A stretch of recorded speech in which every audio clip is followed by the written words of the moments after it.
كلام رسول الله صلى الله عليه وسلم. قال رسول الله صلى الله عليه وسلم في طلب العلم: من سلك طريقا يلتمس فيه علما سهل الله له طريقا إلى الجنة. وإن الملائكة لتضع أجنحتها لطالب العلم رضا بما يصنع. وإن العالم ليستغفر له من في السماوات ومن في الأرض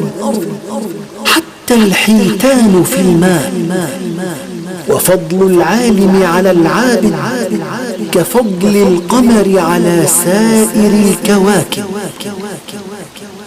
وإن العلماء ورثة الأنبياء،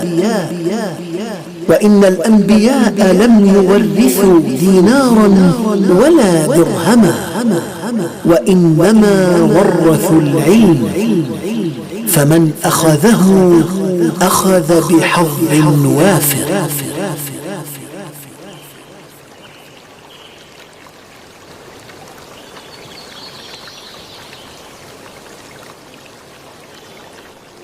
أعوذ بالله الشيطان الرجيم. بسم الله الرحمن الرحيم. والنازعات غرقا والناشطات نشطا والسابحات سبحا فالسابقات سبقا فالمدبرات أمرا يوم ترجف الراجفة تتبعها الرادفة قلوب يومئذ واجفة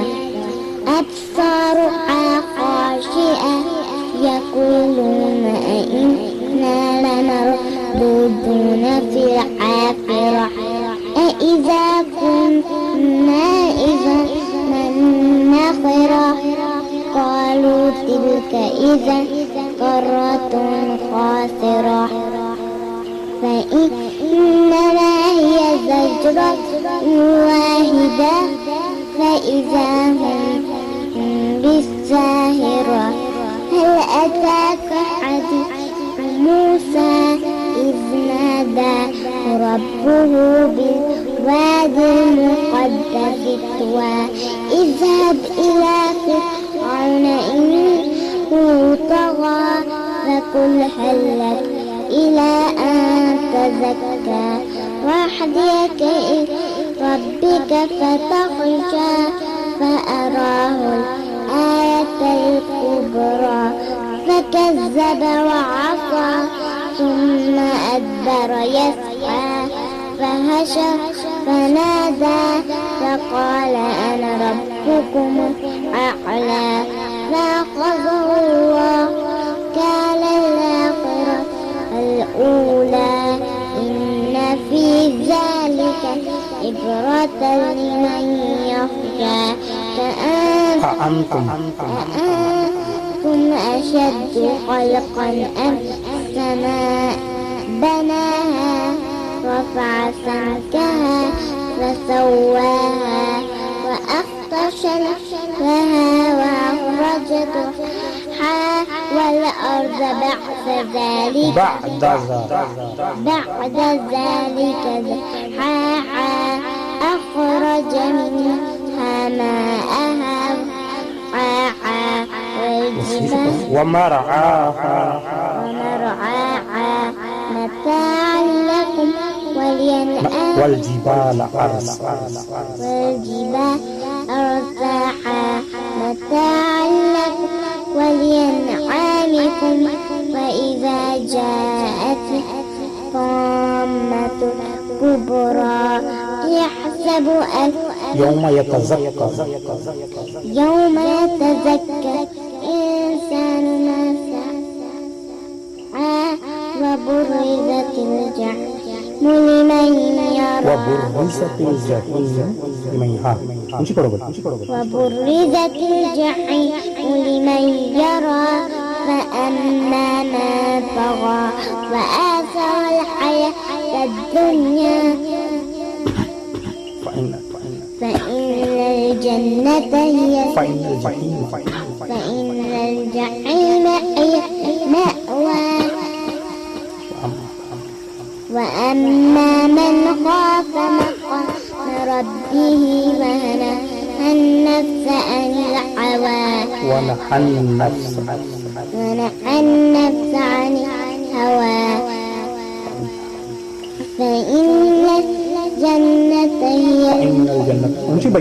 فإن الجنة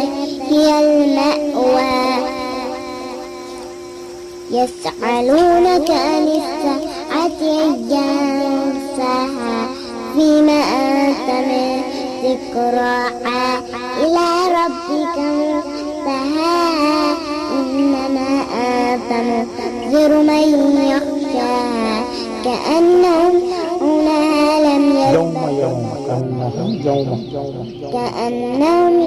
ما يرونها لم يلبثوا إلا عشية أو ضحاها.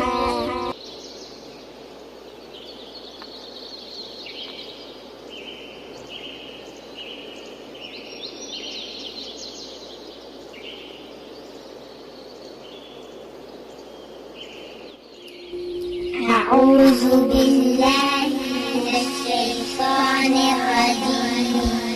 بسم الله الرحمن الرحيم. والنازعات غرقا والناشطات نشطا والسابحات سبحا فالسابقات سبقا فالمدبرات أمرا يوم ترجف الرادفة تتبعها الرادفة قلوب يومئذ واجفة أبصارها خاشعة يقولون إنا لمردودون في الحافرة أإذا كنا عظاما نخرة قالوا تلك إذا كرة خاسرة فإنما هي زجرة واحدة فإذا هم بالساهرة هل أتاك حديث موسى إذ ناداه ربه بالوادي المقدس طوى اذهب إلى فرعون إنه طغى فقل هل لك إلى أن تزكى وأهديك إلى ربك فتخشى فأراه الآية الكبرى فكذب وعصى ثم أدبر يسعى فحشر فنادى فقال أنا ربكم الأعلى فأخذه الله مكان الآخرة والأولى إن في ذلك لعبرة لمن يخشى أأنتم أشد خلقا أم السماء بناها رفع سمكها فسواها وأغطش ليلها وأخرج ضحاها والأرض بعد ذلك دحاها أخرج منها ماءها ومرعاها والجبال أرساها متاعا لكم ولأنعامكم فإذا جاءت الطامة الكبرى يوم يتذكر الإنسان ما سعى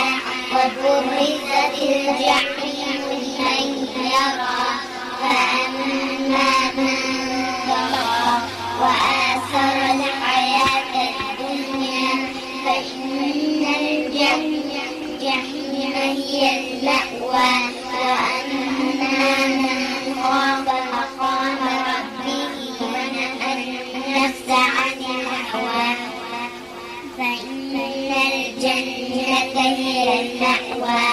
يسألونك عن الساعة أيان مرساها فيما أنت من